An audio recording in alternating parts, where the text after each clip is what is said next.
Hello, welcome to signature IAS academy. ఇవాళ 6th ఫిబ్రవరి. ఇవాళ హిందూ న్యూస్ పేపర్ నుంచి సివిల్ సర్వీసెస్ ఎగ్జామినేషన్ సిలబస్కి రిలవెంట్గా ఉండేటువంటి టాపిక్స్ ఇప్పుడు మనం డిస్కస్ చేస్తాము.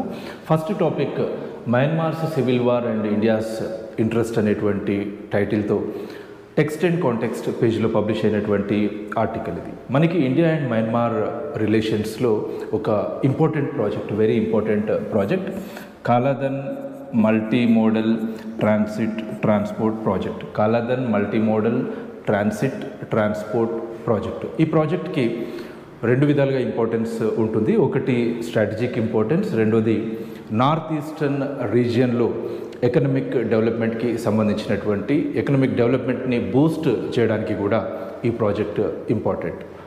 మనం నార్త్ ఈస్టర్న్ రీజియన్ని చేరుకోవడానికి మెయిన్ ల్యాండ్ నుంచి, మన ఇండియన్ మెయిన్ ల్యాండ్ నుంచి ఉన్నటువంటి వే సిలిగురి కారిడార్, దీన్నే చికెన్ నెక్ అంటాము. అయితే ఈ సిలిగురి కారిడార్ ద్వారా ట్రాన్స్పోర్టేషన్ వెరీ ఎక్స్పెన్సివ్, చాలా ఖర్చుతో కూడుకున్నది. At the same time Siliguri corridor China బార్డర్కి సమీపంగా ఉండడం వల్ల చైనాతో కాన్ఫ్లిక్ట్ ఏర్పడినప్పుడు ఈ వే నుంచి ట్రాన్స్పోర్టేషన్ అనేది అడ్వైజబుల్ కాదు.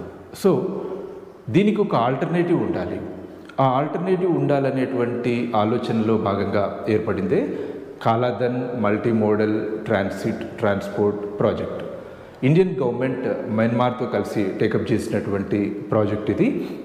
ఇందులో భాగంగా ఇండియాలోని ఈస్ట్ కోస్ట్లో ఉన్నటువంటి పోర్ట్ కోల్కతా నుంచి మయన్మార్లోని ఉన్నటువంటి సిట్వే వరకు ఈ సీ రూట్ని ఏర్పాటు చేయడం. రెండోది మయన్మార్లో కొద్ది దూరం రివర్ వేని, ఆ తర్వాత మయన్మార్ నుంచి నార్త్ ఈస్టర్న్, మన ఇండియాకి సంబంధించినటువంటి నార్త్ ఈస్టర్న్ స్టేట్స్ని కనెక్ట్ చేసే విధంగా హైవేస్ని డెవలప్ చేయడం. ఇది బ్రీఫ్గా ఈ ప్రాజెక్ట్కి సంబంధించినటువంటి ఇన్ఫర్మేషన్. సో ఇలా డెవలప్ చేయడం వల్ల ఇండియాకి బెనిఫిట్ ఉంది, ఆ తర్వాత మయన్మార్కి కూడా బెనిఫిట్స్ ఉన్నాయి. అయితే ఈ ప్రాజెక్ట్ చాలా కాలంగా డిలే అవుతూ వస్తుంది. ఇలా డిలే అవ్వడానికి రకరకాల కారణాలు ఉన్నాయి. ఒకటి మయన్మార్లో political instability and security related issues, ethnic conflicts, ఆ తర్వాత ఈ టెరైన్ కూడా, ఇక్కడ ఉన్నటువంటి రగ్డ్ టెరైన్ కూడా ఒకనొక కారణం ఈ ప్రాజెక్ట్ డిలే అవ్వడానికి. రీసెంట్ టైమ్స్లో ఈ ప్రాజెక్ట్ డిలే అవ్వడానికి కారణం ఏంటి అంటే మయన్మార్లో సివిల్ వార్. మయన్మార్లో ఉన్నటువంటి అరకాన్ ఆర్మీ కూడా ఈ ప్రాజెక్ట్ని అపోజ్ చేస్తుంది. అయితే ఈ ఆర్మీకి, అరకాన్ ఆర్మీకి చైనా సపోర్ట్ ఉంది అనేది ఒక పర్సెప్షన్. దాంతోపాటు ఇక్కడ బాగా ప్రజెన్స్, మయన్మార్లో తన ప్రజెన్స్ని పెంచుకుంటున్న చైనా ఇక్కడ ఉన్నటువంటి ఎథ్నిక్ గ్రూప్స్ని మన ఈ కాలాదన్ మల్టీ మోడల్ ట్రాన్స్పోర్ట్ ప్రాజెక్ట్కి వ్యతిరేకంగా ఇన్ఫ్లుయెన్స్ చేస్తుంది అనేటువంటి ఒక పర్సెప్షన్ కూడా ఉంది. ఇలాంటి పరిస్థితుల్లో ఈ ప్రాజెక్ట్ని కంప్లీట్ చేయడానికి మయన్మార్లో ఉండేటువంటి ఎథ్నిక్ రిలేషన్స్ని, మిలిటరీ కాన్ఫ్లిక్ట్స్ని అబ్జర్వ్ చేస్తూ ముందుకెళ్ళే ఎక్స్పర్టైజ్తో మాత్రమే ఈ ప్రాజెక్ట్ని కంప్లీట్ చేయగలుగుతాం. రైట్, నెక్స్ట్ టాపిక్లోకి వెళ్తున్నాము. Next topic and Uttar Pradesh model to tackle mall nutrition టైటిల్తో వచ్చినటువంటి ఆర్టికల్ ఇది. మెయిన్స్లో ఈ ఆర్టికల్లో మెన్షన్ చేసినటువంటి అంశాలని మెయిన్స్లో రాయడం వల్ల ఆన్సర్స్ చాలా ఆర్గానిక్గా కనిపించేటువంటి అవకాశం ఉంటుంది. సబ్జెక్ట్ మ్యాటర్లోకి వెళ్దాము. ఇందులో ఉత్తరప్రదేశ్లో ఉన్నటువంటి సెల్ఫ్ హెల్ప్ గ్రూప్స్ ద్వారా మైక్రో ఎంటర్ప్రైజెస్ స్థాపించి, ఈ మైక్రో ఎంటర్ప్రైజెస్ ప్రెగ్నెంట్ ఉమెన్, అట్లాగే లాక్టేటింగ్ మదర్స్, ఆ తర్వాత చిల్డ్రన్, వీళ్ళకు అవసరమైనటువంటి fortified nutritious ready to eat ఫుడ్ని ఈ మైక్రో ఎంటర్ప్రైజెస్ తయారు చేస్తున్నాయి. ఆ ఫుడ్ని ఈ ప్రెగ్నెంట్ విమెన్కైనా, లాక్టేటింగ్ మదర్స్కైనా, తర్వాత చిల్డ్రన్కైనా integrated child development service programme ద్వారా సప్లై చేస్తున్నారు. ఈ ప్రాజెక్ట్ ద్వారా మల్టిపుల్ బెనిఫిట్స్ ఉన్నాయి. ఒకటి ఏంటి అంటే ఈ ఎస్హెచ్జిలో ఉన్నటువంటి ఆ విమెన్కి ఎంప్లాయ్మెంట్ దొరుకుతుంది. వీళ్ళు తయారు చేసేటువంటి ready to eat food products లోకల్గా దొరికేటువంటి రా మెటీరియల్ ద్వారా తయారు చేస్తారు కాబట్టి లోకల్ ఎకానమీ బూస్ట్ అవుతుంది. నెక్స్ట్, ఇండియాలో ఒక ఛాలెంజింగ్ ఇష్యూగా ఉన్నటువంటి మ్యాల్ న్యూట్రిషన్ని అడ్రస్ చేయడానికి వీలవుతుంది. సో మల్టిపుల్ బెనిఫిట్స్ ఉన్నటువంటి ప్రాజెక్ట్ ఇది. దీనికి United Nations World Food Programme support కూడా ఉందన్నమాట. రైట్, నెక్స్ట్ టాపిక్లోకి వెళ్తున్నాము. Next topic the road to healthy democracy అనేటువంటి టైటిల్తో అపోలో ప్రతాప్ రెడ్డి గారు రాసినటువంటి ఆర్టికల్ ఇది. ఇందులో information very simple but very informative one. దేనికి సంబంధించింది అంటే మన ఇండియా 2047కి డెవలప్డ్ నేషన్ స్టేటస్కి వెళ్ళడం లక్ష్యంగా పెట్టుకుంది. ఎందుకంటే 1947లో మనకి ఇండిపెండెన్స్ వచ్చింది, 2047కి 100 years అవుతుంది. మనకి అక్కడికి రీచ్ అవ్వడానికి అవసరమైనటువంటి డెమోగ్రాఫిక్ డివిడెండ్ కూడా మనకి ఇండియాలో ఉంది.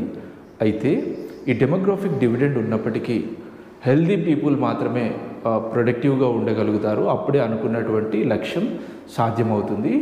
దీనికి సంబంధించి మనము ప్రివెంటివ్ హెల్త్ కేర్ పైన ఫోకస్ చేయాలి అని మెన్షన్ చేస్తూ రాసినటువంటి ఆర్టికల్ ఇది. ఇప్పుడు ఉన్నటువంటి టెక్నాలజికల్ అడ్వాన్స్మెంట్ కారణంగా ప్రివెంటివ్ హెల్త్ కేర్ని స్ట్రెంథెన్ చేయడం ఈజీ విషయం అనేది కూడా ఆర్టికల్లో మెన్షన్ చేశారు.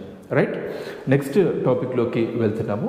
Next topic a critical view of the sanitation miracle in rural India. Article చాలా లెందీగా ఉన్నప్పటికీ ఇందులో ఉన్న ఆథర్ మెయిన్గా మెన్షన్ చేస్తున్నటువంటి విషయం ఏంటంటే స్వచ్ఛ భారత్ మిషన్లో భాగంగా డెఫికేషన్ ఫ్రీ ఓడిఎఫ్ కంట్రీగా మనం రూపొందడానికి టాయిలెట్ కన్స్ట్రక్షన్ ఇట్లాంటి ఇనిషియేటివ్స్ తీసుకున్నాము. అయితే అక్కడితో ఆగిపోలేదు. ఎందుకంటే టాయిలెట్ కన్స్ట్రక్షన్ లాంటివి చేసిన తర్వాత కూడా వివిధ సర్వేస్లో తెలిసింది ఏంటి అంటే వాటిని అందరూ వాడడం లేదు. అలా వాడకపోవడానికి కూడా చాలా కారణాలు ఉన్నాయి. లైక్ వాటర్ ఫెసిలిటీ లేకపోవడము, ఫ్యామిలీ సైజ్ పెద్దగా ఉండడము, ఇట్లాంటి ఇష్యూస్ ఉన్నాయి.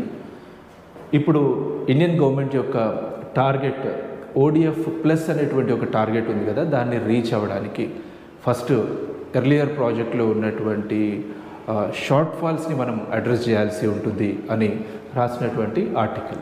రైట్, నెక్స్ట్ టాపిక్లోకి వెళ్తున్నాము. జార్ఖండ్లో ఫ్లోర్ టెస్ట్ కండక్ట్ చేశారు. ట్రస్ట్ ఓటు, దీన్నే కాన్ఫిడెన్స్ మోషన్ అని కూడా అంటాము. దీన్ని కండక్ట్ చేయడానికి రీజన్ ఏంటి అంటే జార్ఖండ్లో రీసెంట్ టైమ్స్ వరకు సీఎంగా ఉన్నటువంటి హేమంత్ సోరెన్ రిజైన్ చేశారు. ఆ తర్వాత చంపై సోరెన్ చీఫ్ మినిస్టర్గా ఓత్ తీసుకున్నారు. అయితే మనకు as per the constitution lower హౌస్లో మెజారిటీ ఉన్నటువంటి పార్టీ లోవర్ హౌస్ని కమాండ్ చేయగలిగినప్పుడు మాత్రమే ఆ కౌన్సిల్ ఆఫ్ మినిస్టర్స్ కంటిన్యూ అవ్వడానికి అవకాశం ఉంటుంది. సో వాళ్ళ మెజారిటీని ప్రూవ్ చేయడానికి తీసుకున్నటువంటి ఫ్లోర్ టెస్ట్ అది. అయితే ఇక్కడ ఒక విషయం ఏంటంటే కాన్ఫిడెన్స్ మోషన్ కానివ్వండి, నో కాన్ఫిడెన్స్ మోషన్స్ కానివ్వండి, ఇవి కాన్స్టిట్యూషన్లో మెన్షన్ చేసినటువంటి అంశాలు కావు. అవి బిజినెస్ రూల్స్ని బేస్ చేసుకొని వచ్చినటువంటివి.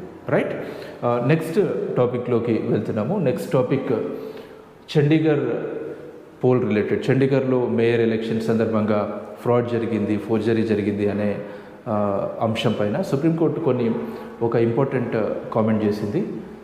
Chandigarh poll incident mockery of democracy అని సుప్రీంకోర్టు చాలా సీరియస్గా తీసుకున్నటువంటి అంశం ఇది.